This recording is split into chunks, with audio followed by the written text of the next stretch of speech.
difícil você pensar na reconstrução da sua casa quando o furacão ainda está batendo, mas a gente precisa começar a falar um pouco sobre isso, colocando para você, Ricardo, qual deveria ser a cara do Brasil pós-Covid, né? A gente vai sair mais pobre, a gente vai sair mais desigual, a gente vai sair, estamos saindo mais polarizados, né? Vamos esquecer esses 3 pontos. Qual é a cara que a gente deveria sair? Quer dizer, vamos deixar o barulho de lado, apontando para o futuro. Qual que é a visão que você oferece para a gente? Eu acho que a questão é o que a gente tem que fazer para reverter esses 3 pontos que você colocou. Então, o primeiro deles. Um deles é chave. Se a gente não for capaz de buscar o que a gente tem em comum, ao invés do que nos separa, fica complicado. Quer dizer, hoje deveria ser o cenário ideal, porque todos temos um inimigo comum. O inimigo comum é o vírus. Nós somos todos humanos. A gente devia estar unido nisso e não dividido como estamos por polarizações políticas. Isso não é uma exclusividade brasileira, não está acontecendo só aqui no Brasil, mas no Brasil isso está mais extremado ainda do que se vê em outros países. Então, esse é o primeiro ponto que eu gostaria. A gente precisa de lideranças conciliadoras, líderes que mostrem o que nós temos em comum e o que a gente deveria fazer, e eu concordo completamente com a Bíblia quando ele fala que uma coisa que a gente não escapa de fazer, a gente precisa fazer esse país crescer. Senão a gente não vai gerar riqueza, não vai melhorar a vida dos brasileiros, e isso não vai acontecer com brigas políticas que basicamente parecem colocar como objetivo mais importante amarrar a mão do adversário político do que efetivamente o que acontece no país. Então, acho que esse é um primeiro ponto. Um segundo, que o Abílio passou rápido, mas que eu acho que vale a pena ir um pouquinho mais a fundo, a importância de solidariedade e de inclusão.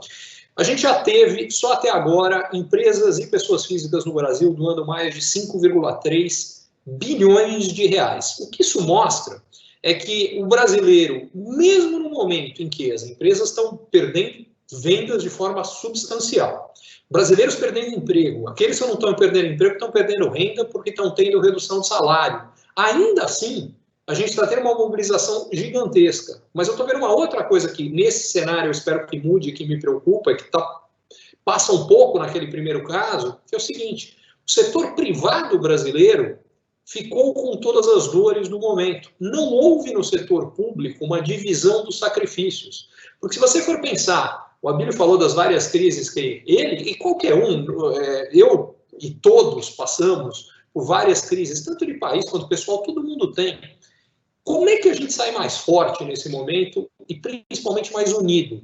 São quando as pessoas ao nosso redor se unem no desafio para fazer com que a gente encare o desafio. E o que está acontecendo no Brasil nesse momento é o setor privado está fazendo isso. Mas o setor público, ao contrário, encontrou uma forma de se blindar e não participar dos sacrifícios. E, nesse sentido, ele racha a sociedade mais uma vez. Porque o que acontece? Se enquanto as pessoas, como eu dizia, perdem o emprego, tem reduções de salário, e no setor público não há redução de salário, em alguns casos estão tendo aumentos. Houve um exemplo, agora estou na dúvida se foi Mato Grosso, acho que foi Mato Grosso, eles chegaram a dobrar os salários de alguns grupos no meio do que está acontecendo.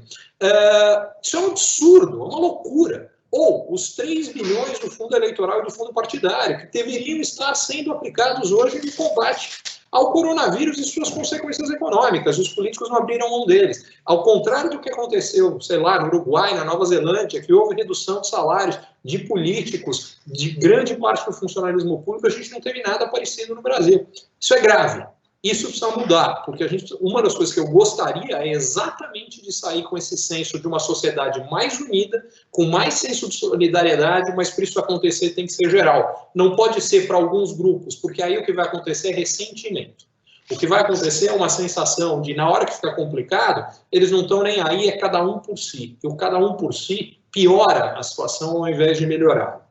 Então esse eu acho que é um ponto muito importante que eu gostaria de ver diferente. E o último, que a gente nunca pode esquecer, vai aumentar, como você muito bem colocou, o problema, não sei se eu quero usar a palavra problema, a questão da desigualdade, porque deixa eu ser específico. No grau que há no Brasil, a desigualdade é um problema, efetivamente. Mas desigualdade em si não é um problema, é uma característica de um sistema capitalista que funciona, que é o seguinte: você precisa criar condições para as pessoas se esforçarem, se dedicarem, aquelas que vão ter mais sucesso, os empreendedores que estão nos assistindo vão ir mais longe, e o fato que isso aconteça gera mais riqueza para a sociedade como um todo, gera desenvolvimento, melhora o país. O que não dá é que a gente tenha extremos tão grandes quanto há no Brasil, e particularmente não dá que haja miséria, que é uma coisa que infelizmente, e pobreza grande, que no Brasil ainda tem. E, na minha opinião, uma das coisas que ainda não entrou na agenda de discussão e deveria é onde entra a educação nisso aqui. Porque uma das coisas que vai acontecer com esse movimento, além do aumento de desigualdade associado à perda de renda, que atinge mais os mais pobres hoje, o que tem de mais grave é que, do ponto de vista da origem da desigualdade, que basicamente é uma desigualdade educacional, ela vai ficar pior. Porque por que a gente tem tanta desigualdade no Brasil? Porque grande parte dos brasileiros recebe uma educação vagabunda, então a maior parte dos brasileiros acaba desqualificado para o mercado de trabalho. E a economia é muito simples, é sempre oferta e procura. Como a oferta de mão de obra pouco qualificada é grande, o preço dela, são salários, é muito baixo. Como tem pouca gente qualificada, esses que são qualificados têm salários muito altos. É isso que gera essa desigualdade brutal de renda. Pouca gente qualificada e muita gente pouco qualificada.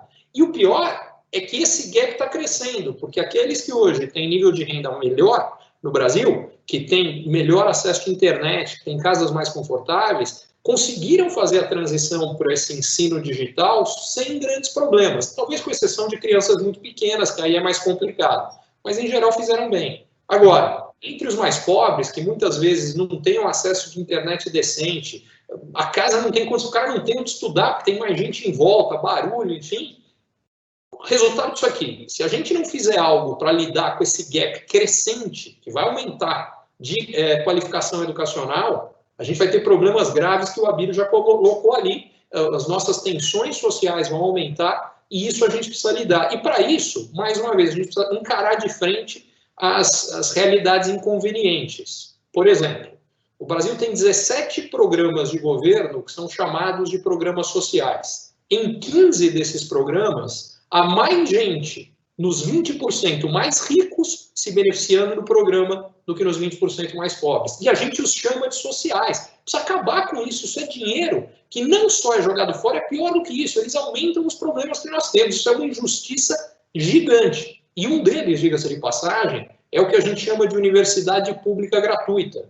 Vamos deixar claro o que é gratuito, porque ela não é gratuita. Todos nós pagamos por ela. Ela é gratuita para quem vai à universidade. Mas como há mais gente nas classes mais altas que vão às universidades públicas de forma gratuita do que os mais pobres, isso aqui na prática é um Robin Hood das avessas. A gente transfere renda de todos os brasileiros para os brasileiros mais ricos através desse sistema. Isso não faz sentido. Esse dinheiro tinha que ir para garantir educação básica, de primeira, para todo mundo. Porque aí sim a gente iguala as condições e vai ter. Porque, fundamentalmente, o problema não é que haja desigualdade de renda depois. O problema é que a gente não tem mobilidade social. O problema é que quem nasce numa condição pior não tem as condições, tirando muito honrosas exceções, de conseguir emergir e conseguir mais, mesmo batalhando muito, mesmo sendo capaz. E a gente está jogando fora um monte de talento. É isso que eu gostaria de ver mudar. Senso de solidariedade, incluindo o setor público,